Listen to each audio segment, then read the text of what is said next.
Hello, friends. This is the Gould Standard, and I'm Brian Levine. This is a podcast brought to you by the Glenn Gould Foundation. Every week, we bring you conversations with some of the most amazing people from all across the world of the arts. And today, we have a very special episode. If I can take a moment to say, if you're like me, it can be a pretty down time. There's a lot of bad news. I don't like to pick up my newsreader anymore because there's just so much depressing stuff, and you wonder what's happening in the world and are things ever going to get better. But the more I think about it, the more I think that the big stuff out there is very hard for us to control. There are small victories to be won, and some of those victories are things that we can control ourselves. Every time we strike a blow for understanding, for communication, for finding a way to just connect with other people when we think that we're separated by a great divide, I think we have a small victory. And today, our guest is someone whose life and work really exemplifies that principle. We're joined by Micah Hendler. Micah is the founder and artistic director of the Jerusalem Youth Chorus, and based, as the name suggests, in Jerusalem. It is a really incredible choir, and what sets them apart is that 50% of their members are Israeli and the other half are Palestinians, and through music they find a way of not making the problems go away. They don't gloss over the heartache and the trauma and the terrible things that they face in their lives, but they do find a way to coexistence and greater understanding. They find harmony through harmony. So, Micah, I really am delighted that you're joining us. I think that your story is one that we all need to hear right now. It's definitely a morale boost for those of us who are sometimes feeling a little discouraged. Why don't you tell us, to start with, a little bit about your background, because you aren't from Jerusalem originally, and how did you find your way onto this path? Sure. Brian, thank you so much. Thanks for having me and for all the opportunities, hopefully, that we'll have to create some change together through music. I'm Micah Hendler. I am from Washington, D.C., and grew up in the U.S., where I really found a lot of power both in musical communities, really just in groups of people who are singing. Actually, as an awkward kid growing up who was bullied a lot, I was really only accepted in groups of people who were singing. And so needless to say, those became very important spaces for me. And the other stream, of course, is Israeli and Palestinian conflict resolution, specifically through dialogue work. And those two threads, as I was growing up, I experienced different layers and depths of the power of both music as a community building technology and dialogue, facilitated dialogue as a conflict transformation technology. And essentially, as I was then in my teenage years, I saw that I actually had the power to create spaces for each of those and experience them in depth and experience firsthand not just what it was like to be in somebody else's singing community, but actually to create one and to see that I could show other people not only that they could sing and they could belong, but that I could create this whole new community and circle of friends just by calling a rehearsal. And for 15-year-old me, that was a revelation. And similarly, on the dialogue side, I grew up, in a pretty standard American Jewish community with very one-sided, views and perspectives when it came to Israel-Palestine. And it wasn't until I actually was in a dialogue process and met Palestinians and heard their stories from them that I saw outside the education that I had received. And that process was very, very important to me. And I stayed involved with that work. And then I saw that music could play these same kinds of community building, identity forming roles even in this context where people are supposed to hate each other and have nothing in common. And that the music and the dialogue could strengthen one another to create a really transformative process. So I was sort of realizing that over time. I had many other experiences also on the ground in Jerusalem and elsewhere in the Middle East, where I was experiencing some of the power and also limitations of both music and dialogue in tackling this extremely challenging set of problems, but ultimately kept gaining more tools and more inspiration and more relationships that could help ground the work that I ultimately have come to do with the Jerusalem Youth Chorus. Right. So let's take it back to kind of the very beginning, when you were feeling kind of alone, bullied, alienated as a kid. How did you first encounter that sense of community that came through singing and music making? Were there some formative influences? Was it like a high school music teacher? Was there a community choir that you joined or volunteered in? Was it through your synagogue? What was the entry point?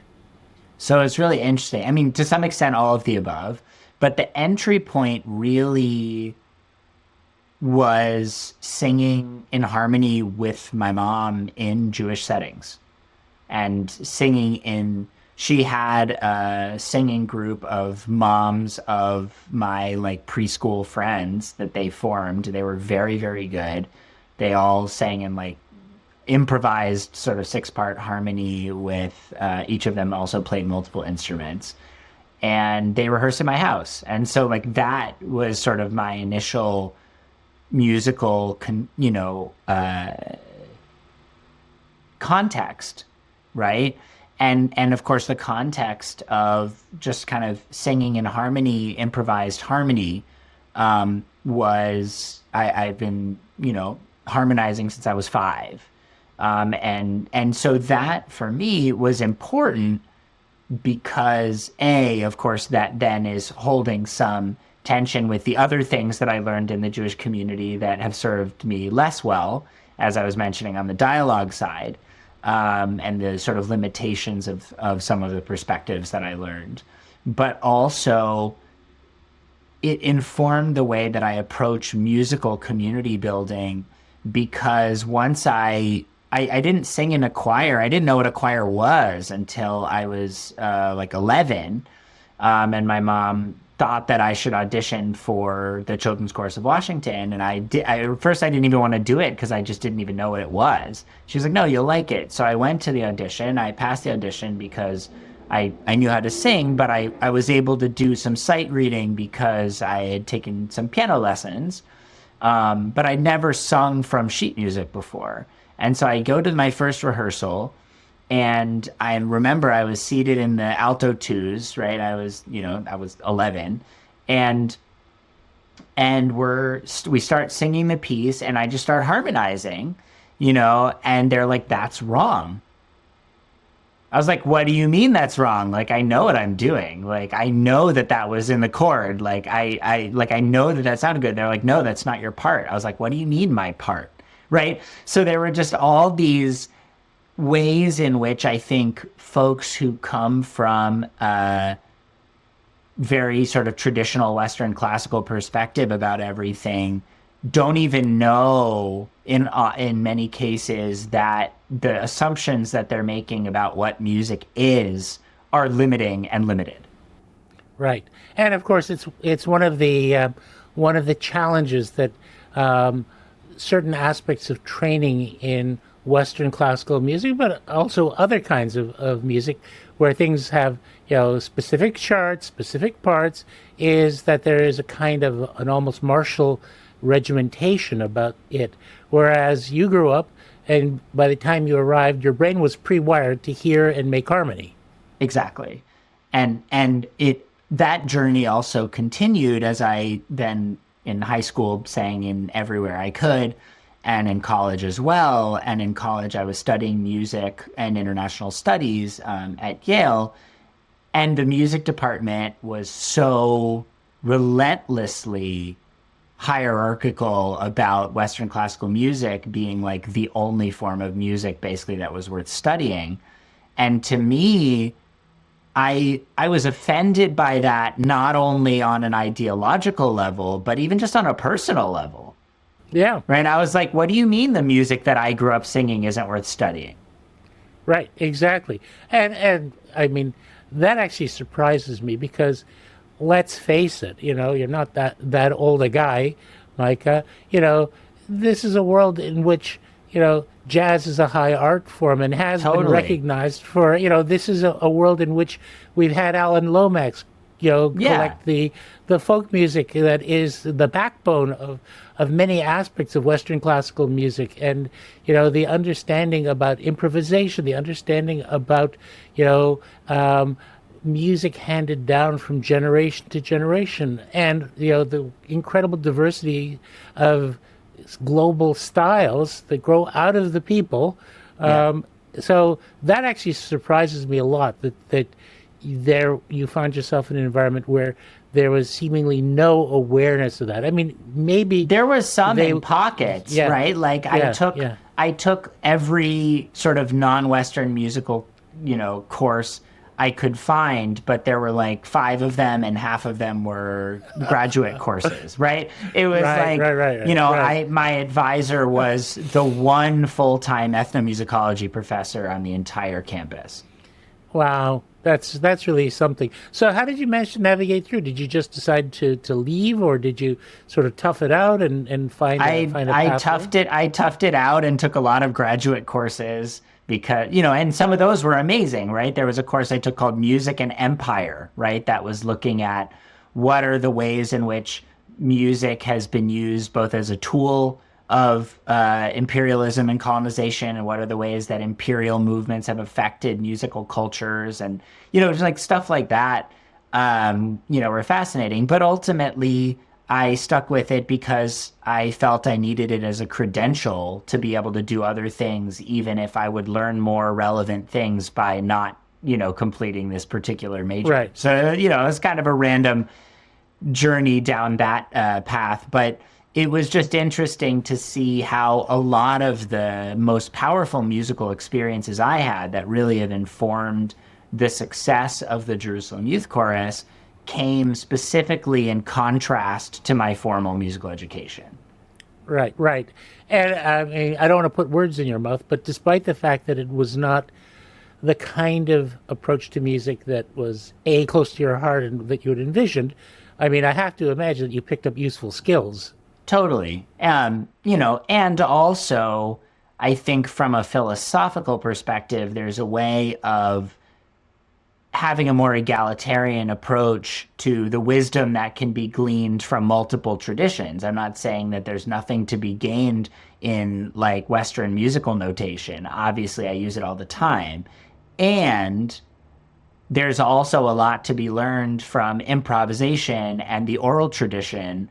And there's a lot to be learned from, different approaches to even, like quarter tones and different types of scales, and the exploration of those can lead to just totally different kinds of expression than are available when you're basically studying, symphonies and arias only. Right, exactly. And, not to take us too off course, but I've had many discussions about how if you look at just the music that is the body of literature of Western classical music, which is, both immensely long, it's 1,000 years of music, and also how it was at the time it was originally created, you can easily realize that the encrustation of, tradition, which means just habitual practice, a kind of a rigid academicization,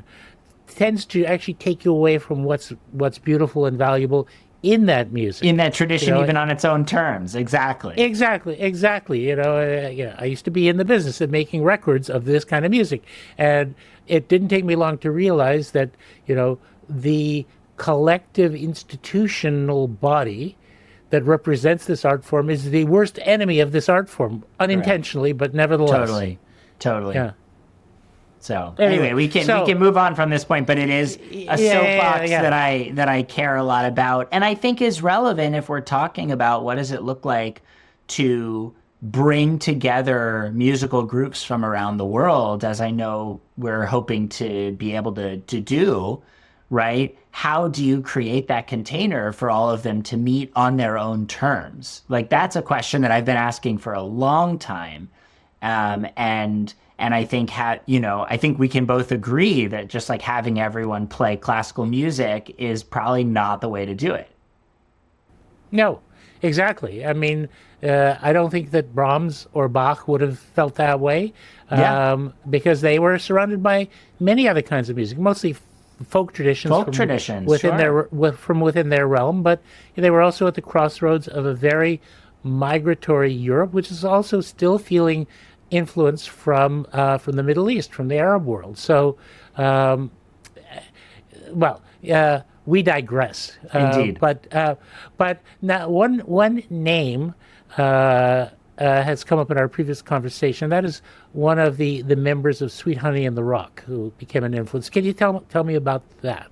Sure. So this was when I was 17, and I was in my last year of high school.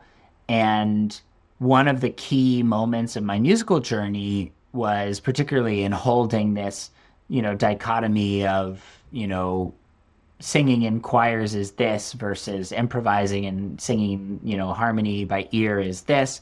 And then I went to a community sing that Dr. Isai Barnwell was leading. And a community sing is basically an event that, she kind of created this format where anybody can just walk in off the street, no requirement, no audition, no sheet music, no lyrics, no nothing, and just come in. And she, over the course of 2 hours, would teach music in multi-part harmony just by ear.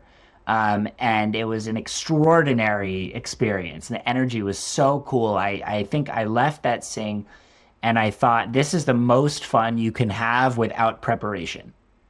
That's great. Right. Like just on the spot, you just show up and then there's just this like magic that happens. And so I went up to her after that first sing and I said, I want to be your apprentice. She was like, do I need an apprentice? I was like, I don't know, but I really wanted to be it. But I need you to be But I need you to need me to be your apprentice. Exactly. Right.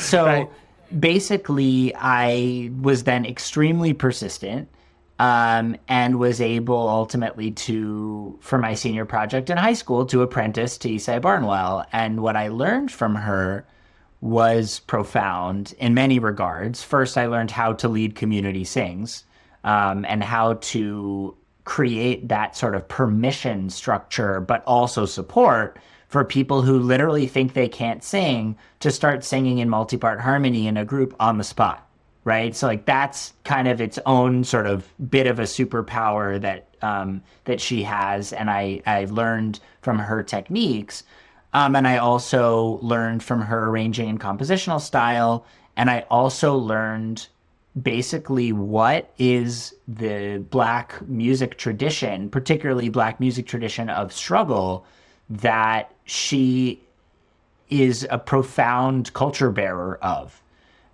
both through her work with Sweet Honey and the Rock and just her solo work as well. This is a tradition that she knows intimately and is really a master teacher of. And so I learned from her so many elements of the Afrocentric musical worldview and what is the role of music in different types of social change movements. How do you ultimately leverage music as a powerful tool in the world, particularly in situations of deep injustice? And so I came out of high school with that kind of toolkit and understanding, which has informed everything I do. That's amazing. Now, just to look at the community sing where people just show up.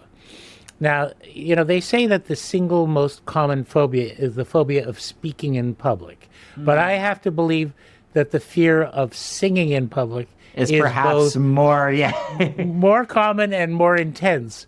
So because it's I always think that actors, especially stage actors, where they are physically present with a live audience, that they have to essentially shed every possible inhibition, whether they are exposing themselves emotionally, revealing deep emotional secrets, even if they're not their own but their characters, to potentially expose themselves physically, depending on the part, that this requires an enormous amount of inner emotional training.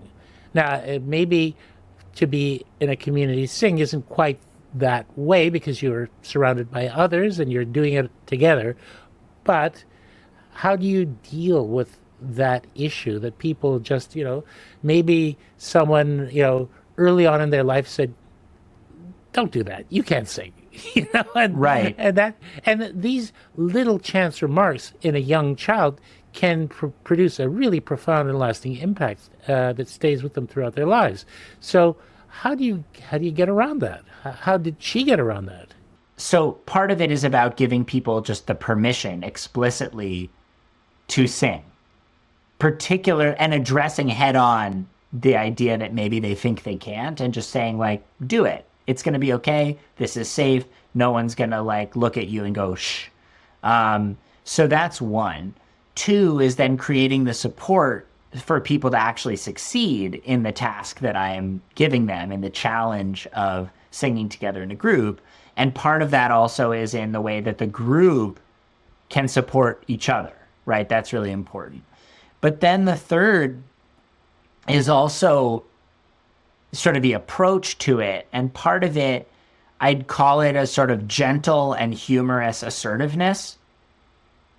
So it's like, you can't give people the opportunity to second guess themselves out of it. So you're just like, okay, we're going to do this now. Here's your part. If you sound bad, sing louder, and so people understand that they don't need to take themselves too seriously, but also that staying silent is not one of the options that I've given them. Right? That if you're here, you're participating, and we're not going to be precious about it. So, okay, so you now have taken on this mantle that, Dr. Barnwell handed to you. How does this now translate all the way across the ocean to take you to the Middle East? What was your first exposure to life in Israel? So I actually, a month or two after my apprenticeship to Dr. Barnwell in high school, I went over to Jerusalem basically for the summer, doing some language study, but mostly to just really have experiences with Israeli and Palestinian friends that I had made in the course of my then sort of 2 summers and other time of dialogue work. I really just wanted to go and be on the ground and have experiences and see people in their homes and learn. And one of the most powerful moments actually of my life happened that summer. It was one day, it was deeply pivotal. And it was when I met the Asleh family. And the Asleh family were a Palestinian family in the north of Israel. And their son, Asil, had been a camper at Seeds of Peace, which was the summer camp I went to where I first experienced the power of dialogue. And he was really a rising star peace builder, created all this community with all of his friends of different backgrounds, and then was shot and killed at point blank range by an Israeli soldier. And that the spirit that he brought, I never met him. He was at camp years before I had even heard of Seeds of Peace. But he became a legend and an inspiration in that community. And his favorite quote was a poem, the beginning of a poem by Rumi, out beyond ideas of wrongdoing and right doing, there's a field, I'll meet you there. And to me, that quote really encapsulated so much of what I had learned in my first summer at Seeds, and that sort of dialogue process, getting past the place where it's this zero-sum game and it's this dynamic where if I'm right, you must be wrong, and if you're right, I must be wrong, and getting to a place of being together in all of it, to me was very, very important and powerful. And that was his favorite quote. So when I had the opportunity to create a choral piece, I thought about what text might be meaningful, and I chose that poem. And so I had written a choral piece that I called A Seal's Field in his memory. And I was very, very proud of it. And we sang it at Seeds, and we sang it in my high school, and we sang it all over, and people were moved to tears. And it was this really powerful piece of music. And so when I was in Jerusalem on the ground, somebody suggested that I should go meet his family and give them this music that I had written for their son in his memory. And I said, okay. And so I found a way to connect with them, and I went up 4 buses into their very, very small village in the north of Arabia, and was picked up by a SEAL's sister, and she was driving me to their home. And that day I had 3 different experiences that just totally blew my mind and powerfully impacted the way I think about all of this work. First, a SEAL's sister was telling me about all the different ways that since a SEAL's death, her family and her parents in particular have been trying to get justice for his murder. And there was a whole commission in the Israeli government trying to investigate and figure it out, but ultimately it kept, being messed with, and it seemed that the government was always one step ahead of justice. And all kinds of games and tampering with this and gaslighting over here and changing the rules and all of these things that seemingly made things feel so futile. And she was sharing how her parents were so single-mindedly dedicated to getting justice legally through this investigation and demonstrations and other ways of bringing some semblance of justice to the situation.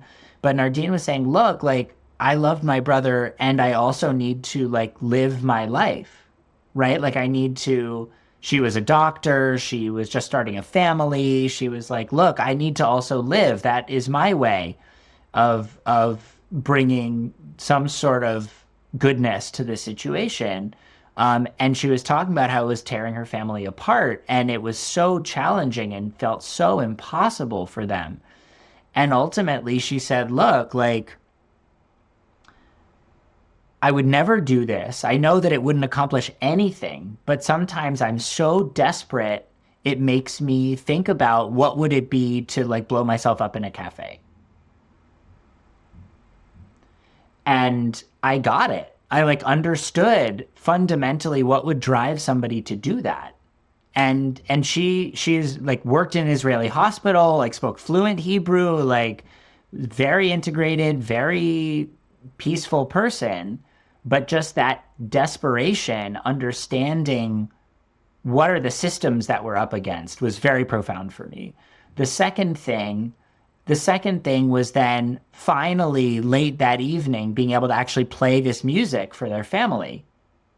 And I had come all this way to give them this music, and I told them what it was about, and I read the lyrics, and then I played the music for them, and I was really hopeful that it would somehow be a gift or of a contribution or move them in some way.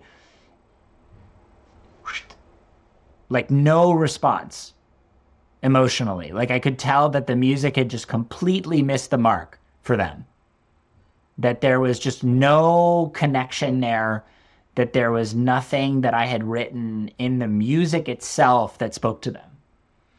And that took me months to process, right? And shattered everything that I had assumed and thought about music and what it was for and what it could accomplish and who it would speak to and what agency I had and all these things, of course, months later, till I realized, wait a minute, like I have never studied Arabic music.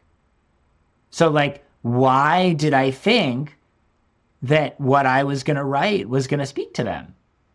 Right? But it was this profound shift where like going back to what we were talking about earlier about people who are sort of perpetuating this system of classical music, Western classical music, who assume it's the idea of music as a universal language comes from that tradition as well. And it's in the context of people who basically were saying Beethoven is the best and highest Platonic form of music. And anyone who doesn't get it is because they just don't get it, because they're uneducated or whatever. But like, it's universal somehow, right? And seeing that actually I hadn't done my homework. It was deeply impactful for me and led me to then go study classical Arabic music in Damascus and in many other contexts to actually be able to create music that could really have a foothold in multiple cultures. And the third then was after all of that, ending up very late at night. There was no way I was going to make it back to Jerusalem. And so with both of these like mind-blowing, deeply destabilizing experiences for my 17-year-old self, then they were like, okay, well, you're obviously staying the night. You can sleep in a SEAL's bed. Right? And so there I was in his room with his martyr plaques on the walls, trying to make sense of everything that I had just experienced and thinking like, okay, what is my role in this? Right? And what is my responsibility now to try to fix this somehow with the tools that I have? And that moment, if there was any moment that really led me to want to build the Jerusalem Youth Chorus, it was that day. Right. It must have been a profoundly humbling experience to be forced into this massive reset. The whole concept of music as a universal language. Well, I don't discount it, but I think that it is incredibly presumptuous to say music is a universal language and it is up to you and your responsibility to understand my dialect. Correct. There's so much about music, obviously, that translates better than spoken language. Of course, it's more permeable than like, well, sorry, I don't speak Chinese. I just have no idea what you're saying. There's obviously much more fluidity and much more permeability there, but it's not true to just say like, well, if I write a piece of music that's good enough, everyone will just get it. Like at the depth that I mean it. Right? That's just not how it works because people have their own musical languages, and that's part of what makes it so beautiful. It actually reminds me of something that Stravinsky once said. At the time when his music was still considered very strange and very modern and hard to listen to, and he said, some people say that my music isn't music because they don't understand it. Well, I don't understand Chinese, but I don't deny that it's a language. Mm-hmm. There you go. So now you have been humbled, and you clearly have a major reset in your thinking and a lot of processing to do. How long did it take you to begin to assimilate these incredibly powerful inputs? So it was really then over the course of the time I was in college, which ultimately was 5 years. I took a year off to sing with the Whiffenpoofs my senior year. And so that was a whole other sort of global musical experience. And it was interesting. I actually wrote articles in the Yale student, like Foreign Affairs magazine, basically about some of the musical interactions we had on that tour and what are their like political and social and cultural implications. So anyway, it was like very interesting. But ultimately, I was studying the different components of what became the Jerusalem Youth Chorus and how to weave them together. And a month after I graduated from college, I moved to Jerusalem to found the chorus. Wow. So, okay. Micah, now what, age 21, maybe 22. Yeah, it was 22. Yeah. Arrives in Jerusalem.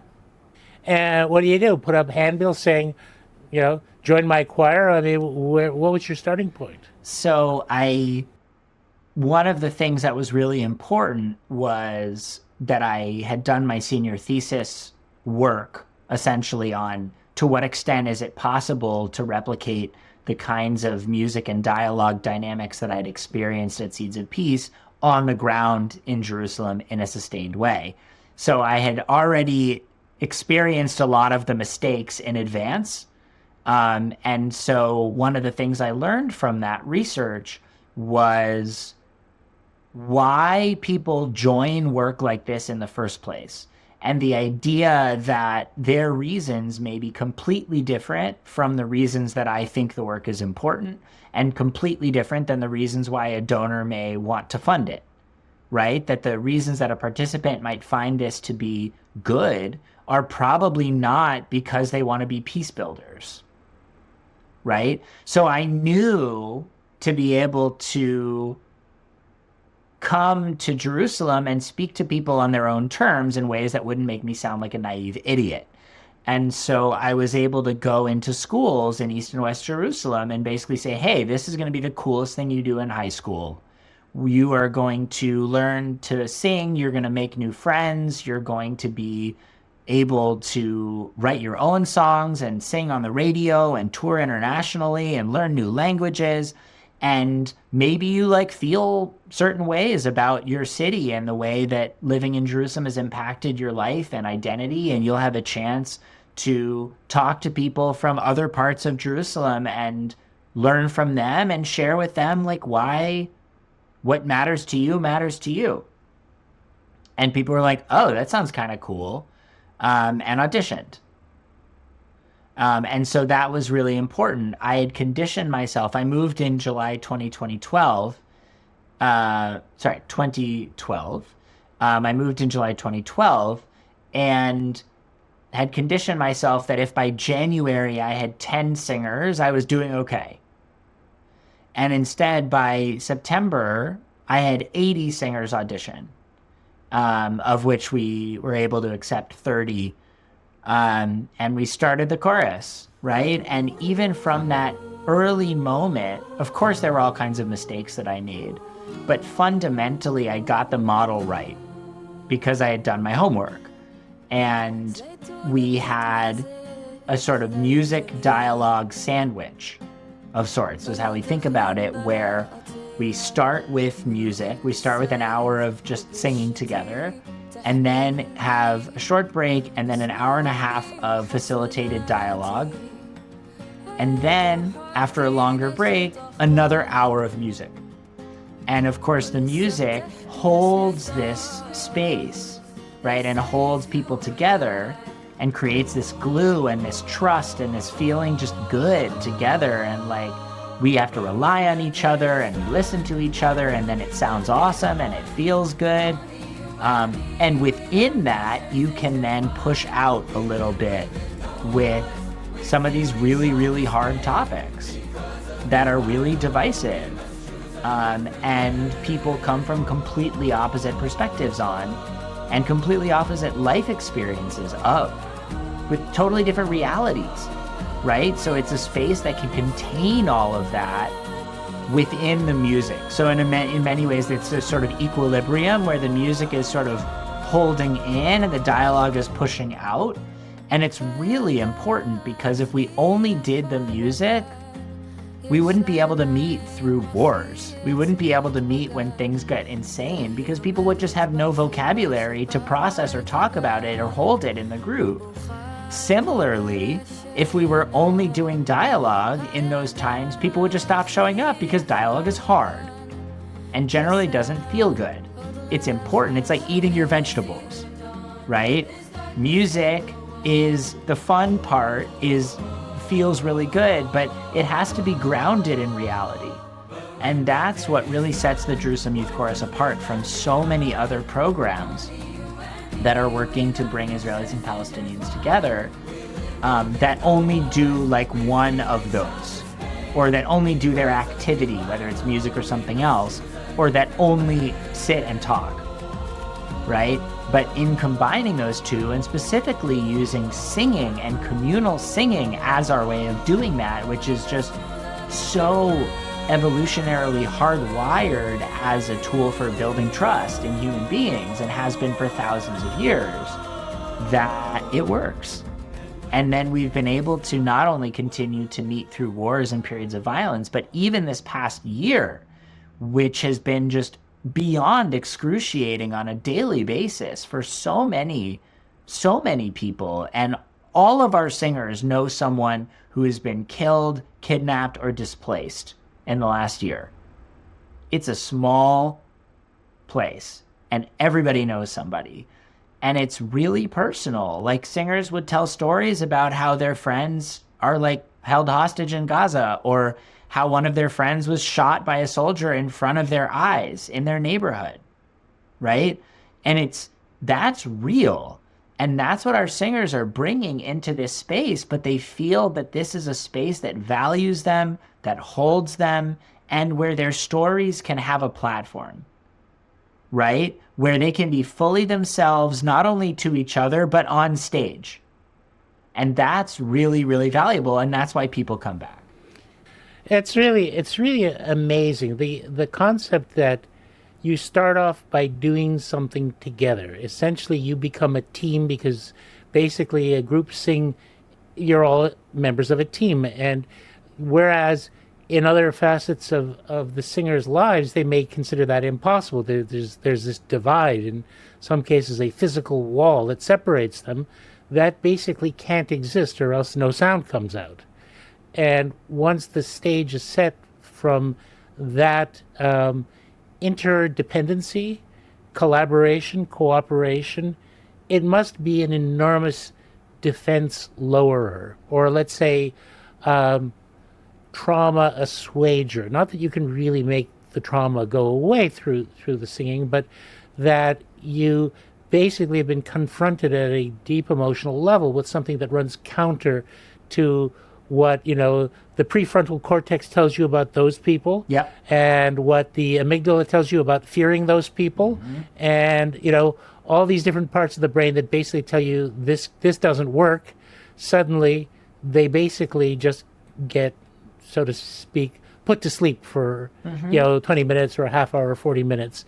And that must then create an atmosphere in which, without masking the pain, they actually are able to communicate when it comes time to speak. Rather than ripping the scab off and exposing the wound, it must be kind of like, we can talk about the wound, but there's a bit of anesthetic applied to it that makes it possible for us to really examine it. Exactly. And there's a way that the music softens the group, and makes the edges a little bit less sharp, which doesn't make the pain any less real, right? But it allows us, I think, as you said, to talk about it in a way that maybe you can hear it and hold it, instead of feeling attacked by the fact that, like, I had this experience and I'm sharing it with you, right? And so that's what enables the singers to hold space for each other in this. Like, there was a moment where one of our Palestinian singers was not able to come to rehearsal for a few weeks because he was arrested, because the Israeli police had accused him of throwing stones, and he was then interrogated and beaten and all kinds of horrible things. He's like 15-year-old kid, super sweet, but in a really challenging neighborhood of East Jerusalem, where there are a lot of settlers who are taking over Palestinian houses, and then a lot of Palestinians throwing stones at the settlers, particularly young people his age. And so he was in this difficult position and basically just wanted to be in the chorus, right? So he came to rehearsal after he was released, and we were trying to think, okay, like, is this going to be too weird for the Israelis? Are they going to be able to hold space for him? Are they going to be afraid of him? Right? And we created the right conditions for him to be able to just tell his story to everybody. And people were mostly shocked by what had happened to him and just wanted to support him, and we're glad that he was there. And like, nobody left. Nobody was like, oh, you deserved this. Like, everyone was just like, oh my God, that's horrible. I'm so sorry. Right? And that, like, that could have been like security threat for like any random group of Israelis, right? But to be able to instead hold that and say, okay, but like, you're our friend, and like, we know that you don't hate us. Let me ask another maybe challenging question. So these young people, they don't live in a vacuum. They have families that they go home to after they spend time with you and with the chorus. They have communities. They have schoolmates who are, I'm going to guess, for the most part, from their own community, their own religious or ethnic background. Do they receive negative pressure, like, you're betraying us by spending time? Are they subject to peer pressure, family pressure that creates any kind of an inner conflict for them for the work that they're doing together and the music that they're making together? Totally. All the time. And that's really important, and one of the things that we're always working to support them through. Right? So many singers on both sides have had friends, family members, teachers, religious leaders, neighbors, basically tell them that what they're doing is wrong at best and threatening them at worst. Right? And so we support them through that. We try to engage when we can with the folks, particularly if they're family members. If they're willing to talk to us, sometimes they are, sometimes they aren't, But what's been really powerful in certain cases where there have been family members who are really suspicious or really opposed, we say, look, just like come to a concert or even come to a rehearsal. Just like see for yourself. We're not hiding anything. We're not like trying to brainwash your child. We're not like secret missionaries of some religion. We're really just trying to create this space, and like, you can come and see. And then they come and they see their kid shining and so happy and so themselves. That sometimes works. I say sometimes because like we're not trying to pretend that sometimes we can fix everything, or that like there aren't people who then pull their kid, right? Like, this happens, but we dialogue it out and we use the tools that we have, and we're not going to be able to change everybody, but we can do what we can do. And what we can do is a lot more than I think most people ever expected, and more than I ever dreamed. But you can't win them all. Totally. Tragically. Yes. Tragically. Because it almost must make your singers, I want to say kids, but I know that they're not like children. They're what, mostly in their teens, teenagers, yeah, late adolescence. Mm-hmm. But it's also in a way one of the most vulnerable periods in a young person's growth, because their bodies are changing and they feel self-conscious about everything, and the need to belong to an accepting peer group is especially intense and acute. And so the only way I can describe it is for those who are able to resist that pressure, or let's say stay steadfast to the experience of the chorus, it must take an incredible amount of courage. It must take a great deal of inner strength. Totally. And singers often tell us like how hard it is for them if they're being bullied at school for being in the chorus, or if their parent is trying to give them like babysitting and other duties that they have to do at rehearsal time specifically so they won't be able to come. And like, there's all kinds of stuff that people have tried to put in their way beyond even just swimming in the water that everyone is swimming in, right? It takes so much courage, and it takes so much courage not just to be there, but then to perform, and to perform on big stages, locally and globally. Like 5 million people saw our America's Got Talent performance. Yeah, I want to get to that, but it is such an exercise in, to use old psychobabble, self-actualization, and also, in this sense, group actualization, creating a community and making that a very resilient and courageous and strong community. But another part of it, because certainly from my experience of listening to the chorus, is the cathartic level of expression that comes through the particular music that you choose to perform, which really gives voice to both the pain, the challenge, and also perhaps the hope and idealism, which sometimes seems very, very hard to maintain, that there could be a better way, a better time. How do you develop the repertoire? What is the process? Because first of all, the music is incredibly beautiful. Thank you. It does seem to have a kind of interesting cross-cultural ability to live in the two worlds and the two traditions, which I find very interesting. And certainly from the sort of folk songs and folk inflected sort of pop singer-songwriter songs when I went to Hebrew school, that there was, clearly a tradition that grew up since Israel was founded to write in that idiom, more than in a more formal, let's say, traditional American pop style, that it really is an intentionally folk-feeling style. But it also feels like it draws upon some of the harmonic structures, the melodic forms, and modes in Arabic music. Totally.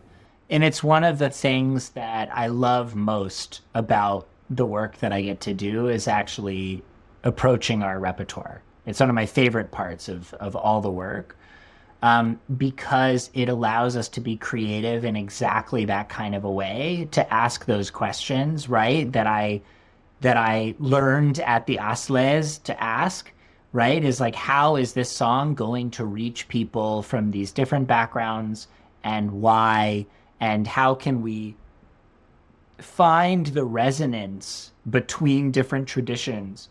So we have a video that we're about to release, or by the time this podcast airs, we probably will have just released, that's a mashup of 3 songs in 3 languages, and we're calling it a mashup of possibilities. And it's a mashup of 3 iconic pop songs, one in Hebrew, one in Arabic, one in English, that are all in this theme of seizing agency.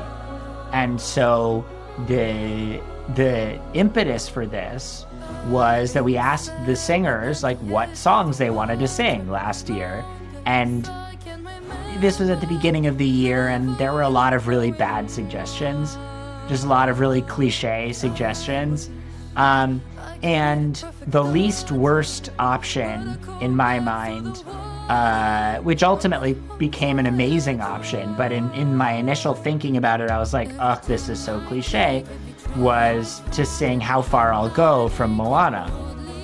And because like that got like the most votes, right? Because it was just like a pop song and people loved it. And I was like, okay, if we're gonna sing How Far I'll Go, and I was like, it like vibes, like it's about like, seizing the day, and like that's good. I was like, if we're gonna sing How Far I'll Go, we're gonna do it in a JYC way. And so we then found Arabic and Hebrew pop songs on the same theme, and then figured out how to mash them all up so that they made sense. And that is the video that then we're releasing, that we're so excited about, and our singers have loved and like performed all over, and are just so stoked about, and each of them have a space where they can be in it, and the Israelis like all know that Israeli song that we're singing and are really excited to solo on it, and the Palestinians all knew that like Arabic song that we're doing in it, and they can sing it with their like Arab and the right inflection and really solo on it in the right way. And everybody was stoked about Moana. And then we filmed it like in an overnight video shoot, ending up at the beach at sunrise, right? So it's just this kind of like moment of just like a little dip into the JYC creative process. But it was so cool. It was so cool. And it arose organically. And I'm happy to say that you didn't say that the most asked for song was "Over the Rainbow," because that would be just too much. Too much. Well, I can hardly wait to hear it.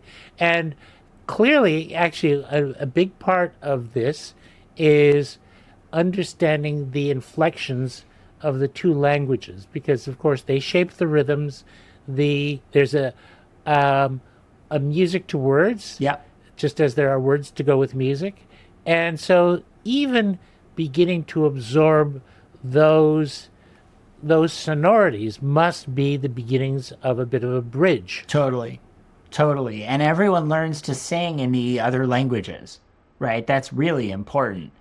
That even some of the sort of descant lines, for example, in the Arabic piece of the mashup are sung by one of our Israeli singers, and actually one of our Israeli singers who lives in a settlement in the West Bank, right? So there's like all kinds of layers to all of this. It's just really, really much more layered and complex and hard to disentangle unless you're really looking at everything, and give some, gentleness to like let things maybe untangle a little on their own.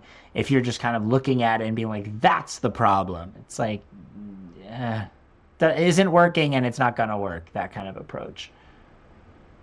Right. And by the way, even though the part of your core value set is everyone can sing, these kids are really good. Yeah. They're really, really good.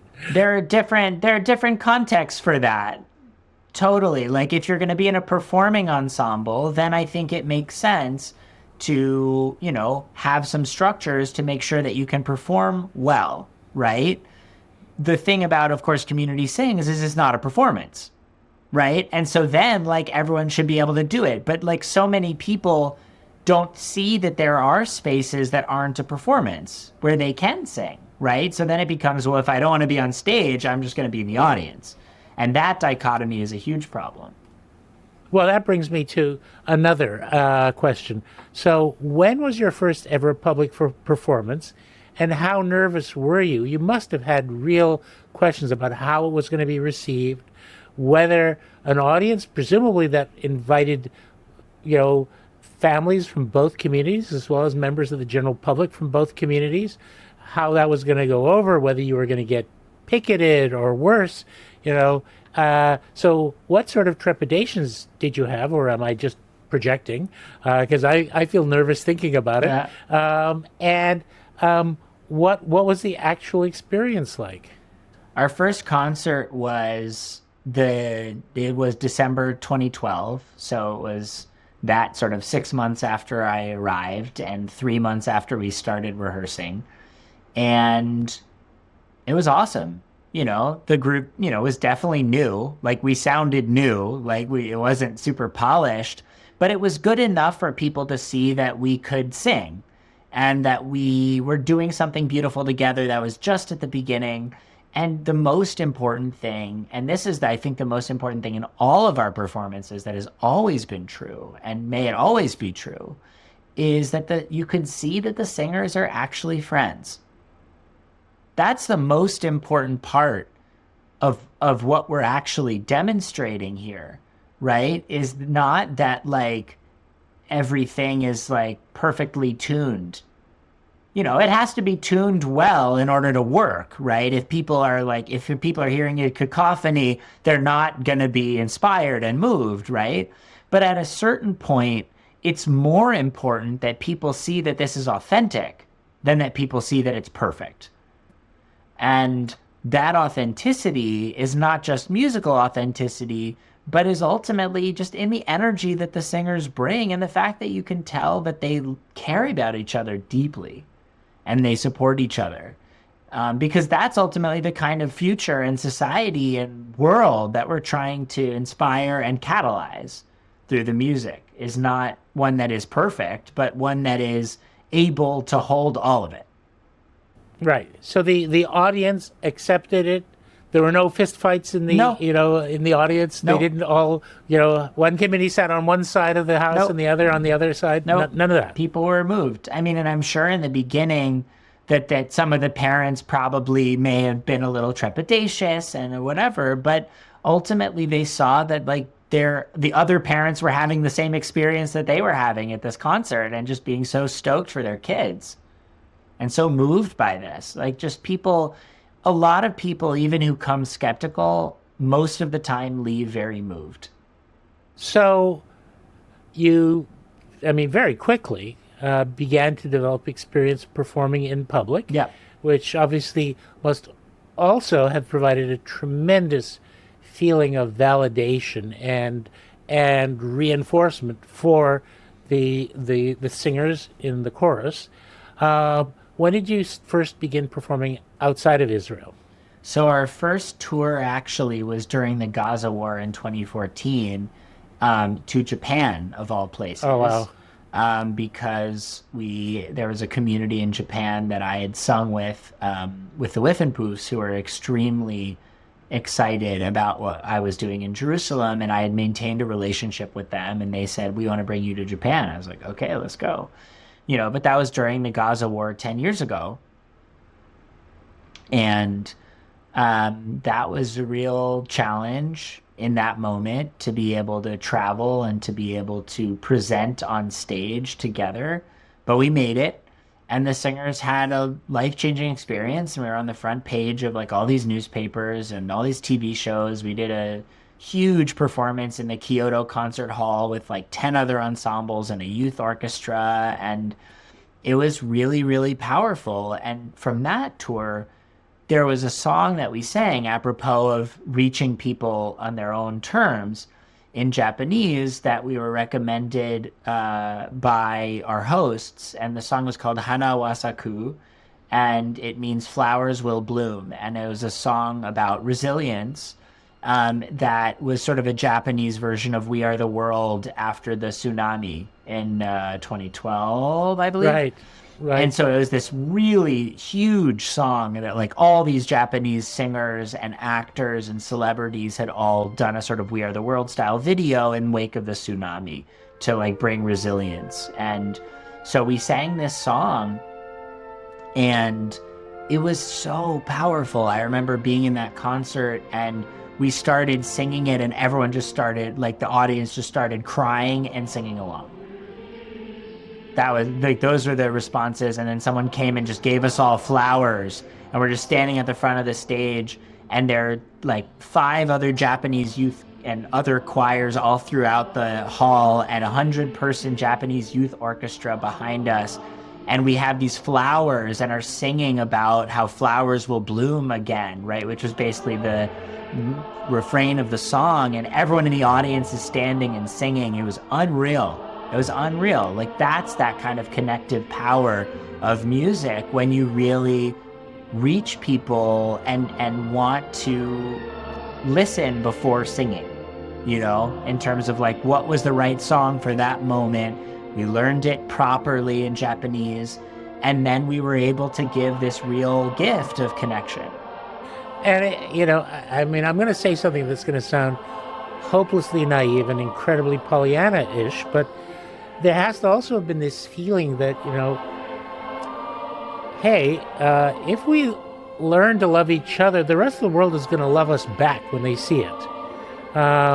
Because the reinforcement that comes from an international audience, where their exposure with Israel is probably what they see on video on the news, which is mostly conflict and violence, extreme political statements, expressions of hatred and hostility, and frankly, grandstanding politicians just trying to self-aggrandize by saying irresponsible things.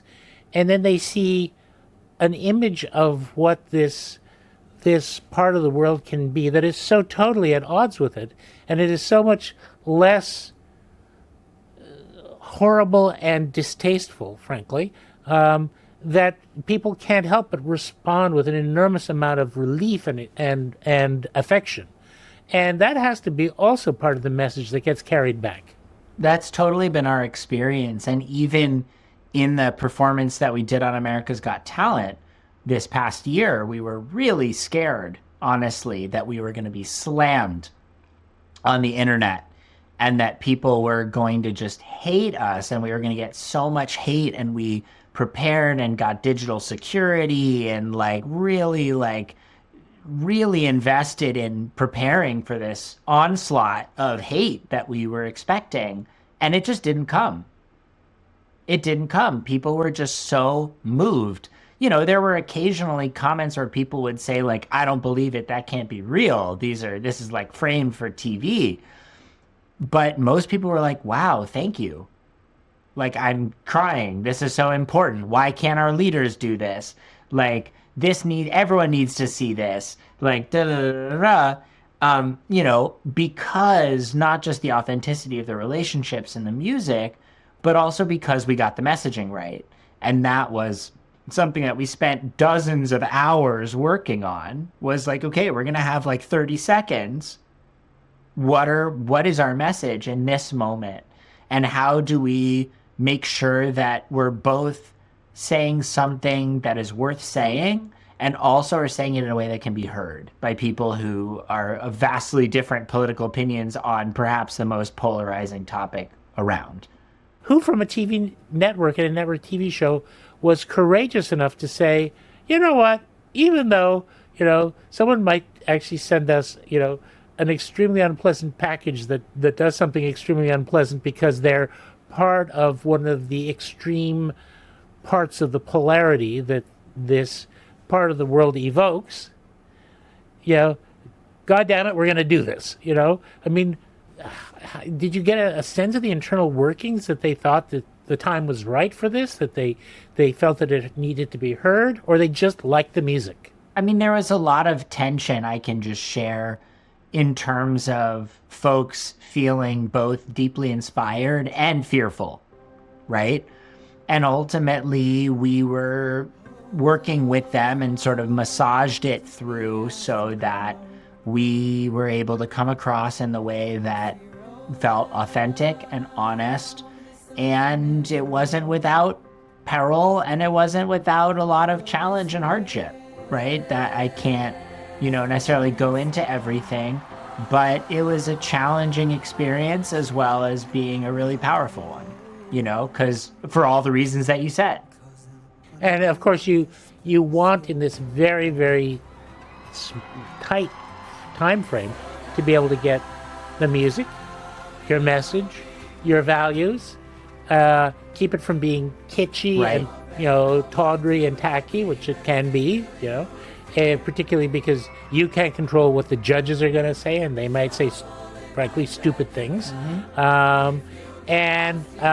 And of course, you can't predict the audience's response, although you kind of can, because I'm pretty sure they have a pretty big applause side that goes on behind you. But nevertheless, they loved you.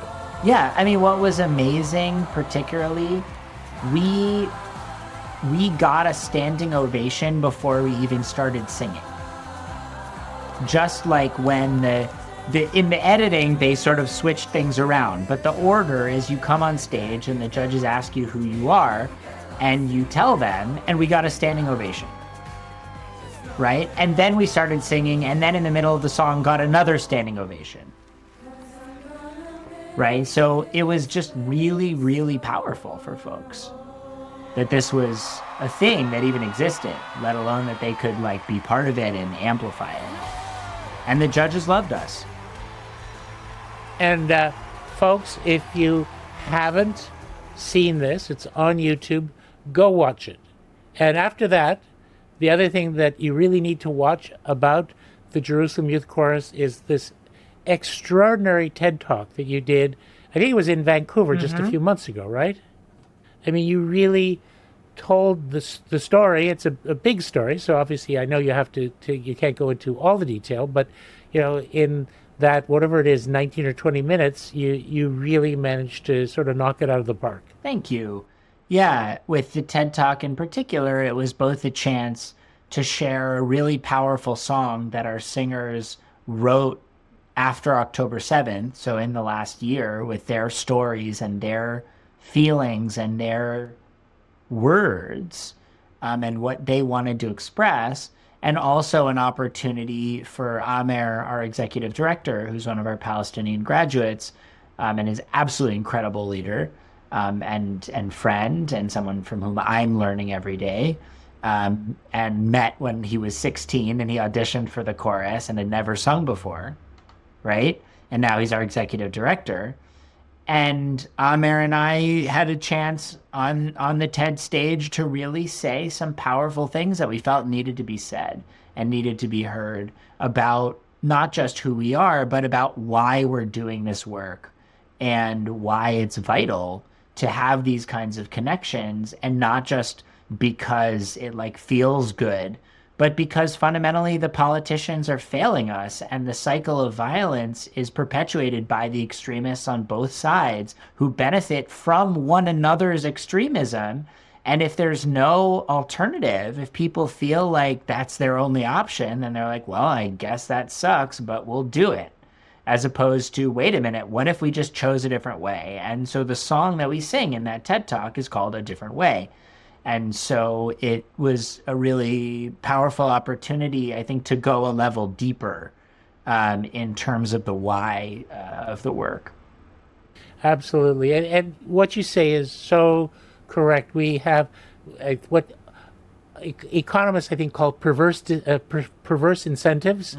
You know, it reminds me of an episode. You're probably too young to remember the original Star Trek, but there was an episode in which there was this creature that invades the Enterprise who lives on hatred. Oh, wow. Literally, it draws its life energy from hatred and provokes fights and hatred and ultimately nearly a civil war among the crew of the Enterprise by essentially, you know, infesting their brains and forcing them to generate hatred and conflict, and from that it feeds and grows stronger.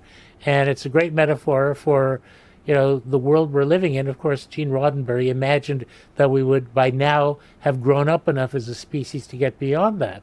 But it does raise a really interesting question about the exportability of your model, the ability for initiatives that have their roots in your learning, your experience, your teaching method, your repertoire evolution, your finding the platform to give voice to people who are divided and sometimes by enormous gulfs. And so are you besieged by people from other parts of the world saying, we want to come and learn so that we can do this in our part of the world? So we're actually right now in a position where we're starting to think about that kind of scale and think about how we can partner with organizations around the world that are doing either all of this work or part of this work, that we can help to strengthen and we can partner with and we can equip and we can help to give a platform and ultimately build strength in numbers and really build a movement, a network, a community of organizations and musicians and communities that are able to wield the power of music in this kind of way that it just is so needed in so many places. And I think fundamentally now, as we're seeing even with technology and the sort of isolation that so many people feel now from their neighbors everywhere in so many different ways, that music is this connective technology that was created in early sort of human history to build community. That's like why we make music, is to communicate with others and to feel what the other person feels. It's like an empathy tool and a community building, an identity sharing tool. And we still have it, and it still works if we decide to use it. So we're down, and we are really excited to share our learnings and to help be hopefully a source of not only experience, not only a toolkit, but also a bit of a catalytic force and a dollop of hope. Well, you know, it seems to me that what someone needs to do is put together a global gathering of groups, like-minded groups from around the world, so that they can learn these messages. Why doesn't someone do that? What a Micah? perfect, what a Someone great, really ought to Brian, do that. what a great idea. More later. We'll prepare for an announcement in the future, but let's suffice it to say that we're cooking something up. This guy and some other great guys and gals and human beings to basically find a way to unlock the power of music to make good things happen in the world. But I want to end by telling you my fantasy, Micah. Okay. So we smuggle you into the United Nations, lock the doors, and no one gets out until they sing in perfect harmony together. I'm down. And you force all the people who are currently lobbing bombs at each other to basically sing the solos in their underwear. This I love, and sign me up. Sign me up. I accept this challenge. All right. Alas, if what the average politician said with a straight face, they had to sing, perhaps in mock operatic style, they'd realize what a pack of buffoons they can really be at times. That's funny. And how out of touch with reality. Just imagine, if you remember those Bugs Bunny cartoons, The Rabbit of Seville. Yeah. Okay. Yeah. There we are. Basically, do a State of the Union in Elmer Fudd style, and let's see how seriously people take you. Anyway, well, Micah, I just want to thank you. We've had some technical issues along the way, but we think that the recording is fine. Good. So thank you for being patient through that, and really, the work you're doing is inspiring. I can't tell our listeners how important this is. So what I'm going to tell you is, and partly this is entirely, selfish on our part as well.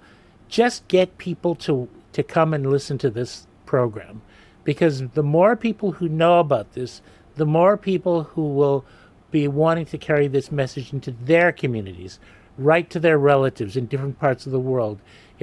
Take the message into parts of the world where there are refugees, where there is war, where there is hunger, where there is civil divide, racial intolerance, religious intolerance, class intolerance, and just can't, this is like again, I'm drifting off into Pollyanna cliches, but, the old can't we just get along?